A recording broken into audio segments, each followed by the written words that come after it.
Isu penjagalan Anies Baswedan pada Pilpres 2024 mendapatkan sorotan dari mantan Panglima TNI Gatot Nurmantio. Menurut Gatot, apabila isu yang beredar benar adanya, maka bisa menimbulkan dampak yang fatal. Bahkan ia menyebut persatuan dan kesatuan bangsa bisa goyah karena hal itu. Oleh karena itu, Gatot meminta untuk tidak gegabah. Dilansir dari wartakotalive.com, Gatot menilai jika Pilpres 2024 hanya terdapat dua calon, yakni Prabowo Subianto dan Ganjar Pranowo, maka oposisi tidak bisa terwakilkan. Dia menegaskan bahwa pernyataan itu bukan merupakan kampanye, melainkan sebuah teori. Menurut Gatot, jika dua tokoh tersebut yang melenggang di kontestasi Pilpres 2024, Indonesia akan mengalami kesulitan. Di mana menurutnya kesulitan itu bagian bagaimana oposisi berperan sebagai pengontrol. Semakin demokrasi didiskriminasi, maka akan semakin besar pula oposisi. Ia lantas menyinggung hasil polling generasi milenial yang menyatakan sebanyak 60% apatis terhadap pemerintah.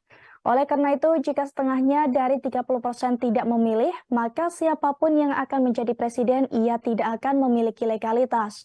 Padahal menurutnya legitimasi suatu negara yang berdasarkan demokrasi tergantung pada legitimasi dari rakyat yang mayoritas. Jika legitimasi ditarik oleh minoritas, maka demokrasi tidak akan berjalan dan justru akan sibuk dengan berbagai kekacauan.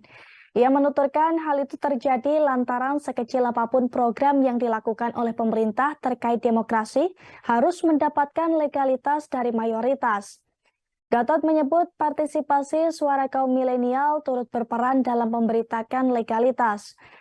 Sementara itu, secara terpisah, Kapolri Jenderal Listio Sigit Prabowo mengingatkan jajarannya untuk menjaga stabilitas keamanan ketertiban masyarakat atau Kamtibnas selama pemilu 2024. Kapolri berharap polarisasi masyarakat selama pemilu 2019 tidak kembali terulang di tahun depan. Ia pun menggambarkan situasi selama pemilu 2019.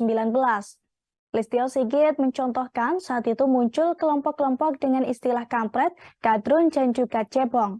Menurutnya, awal sebelum pemilu 2019, Indonesia menjadi negara dengan polarisasi paling rendah di Asia Tenggara. Tetapi setelah pemilu 2019, polarisasi masih terasa. Hal tersebut, kata Listio Sigit, membuat nilai-nilai positif di masyarakat mulai luntur.